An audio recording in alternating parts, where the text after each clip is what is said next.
Next, photos. If I'm going to show photos of something, it's going to be photos that buyers with a house to sell want. Now, let me help you with that. Let's say that the price point of the property ad that you're running, or the ideal property range or whatever that attracts people with a house to sell. Let's say in this case, it's $589,000. Well, I am only going to show photos, a few of them. 3 is typically my favorite number. I'm going to show 3 pictures that represent the best things that the home has to offer. The stuff that people that are moving up want. Move up buyers want prestige and self-esteem. First-time buyers want security. Prestige and self-esteem is what attracts people with houses to sell. So I'm going to use photos to magnetically attract those people. And every home has it. That represents a home that someone might be moving up into. Now, if you're not buying into what I'm pitching here, let me help you guys out. The next time you're out with a buyer, why don't you ask them, hey, would you like to see the best things that a home has to offer first, or the worst things that it has to offer first? And see what they say. They're going to say, the best things, right? People shop by the best things they want, and they eliminate by the things they don't. So you only highlight the quote best attribute. So in this case, the reason the home is $589,000, Nathan, is because it has stuff in it that you would find in a $700,000 home. And it also has stuff in it that you would find in a $450,000 house. That's why it's said. That's why it's $589,000. The more stuff it has in it that you would find in a $700,000 house, the closer to $700,000 it is. So every home has a value range or a value point based on things that's really good you'd find in more expensive homes, things you'd find in lesser expensive homes. You average all that stuff out, you end up with a price point.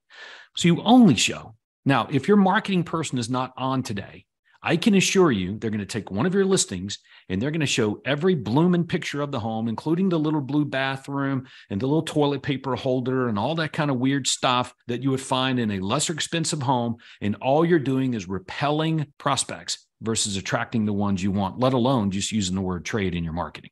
So we got to get our best people involved in the implementation and consistent on this. All right. So that's number 1. Number 2, we're going to start every paragraph, every description, anytime we're describing, quote, property type ads, list ads, if you want to call them, every time we're going to put in the bullet points, buy this home, I'll buy yours.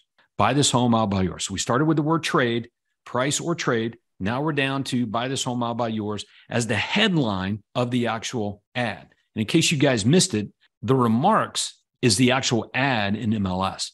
In the MLS, you've got the remarks. I guess that's what they call them, the description. This lovely and spacious 4-bedroom, 3.5 bath house, blah, blah, blah. The description, that's the ad. Because when people are looking for real estate, they're searching by some key features, area, price point, and that pulls up stuff that matches that. So they immediately go to the description and the photos to decide whether they want it or they don't, or going to make the list or doesn't make the list.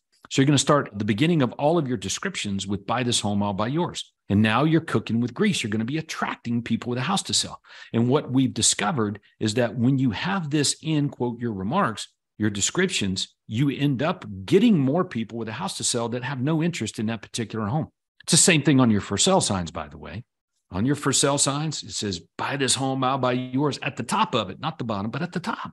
And if you don't believe me, just don't put it up there.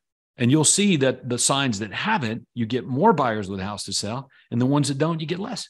And they call and say, hey, what's this buy this home, I'll buy your thing? How's that work? And they have no interest in buying that particular home.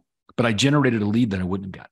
Okay, that's number 2. Number 3, we're going to close the loop on the description or the actual ad within the ad. We're going to close the loop with move up to any one of my listings, I'll buy your home for cash. Move up to any one of my listings, I'll buy your home for cash. Okay, now when you close the loop with that, this is basically what you're saying. Hey, Nathan, come over here. I got to show you something. And I open up my jacket, and inside my jacket is a secret stash of houses that you can't get anywhere else. All right, that's exactly what move up to any one of my listings, and I'll buy your home for cash says. It says to the public that you got something that they can't find anywhere else except through you. So it's very attractive in that regard. And it calls out 100% of the time to people with a house to sell. If you don't use that to close your loop on your description or remarks or whatever you want to call it in these ad templates, you're just getting less people with a house to sell. That's number 3. And now everyone can do this if you're implementing the guaranteed sell program.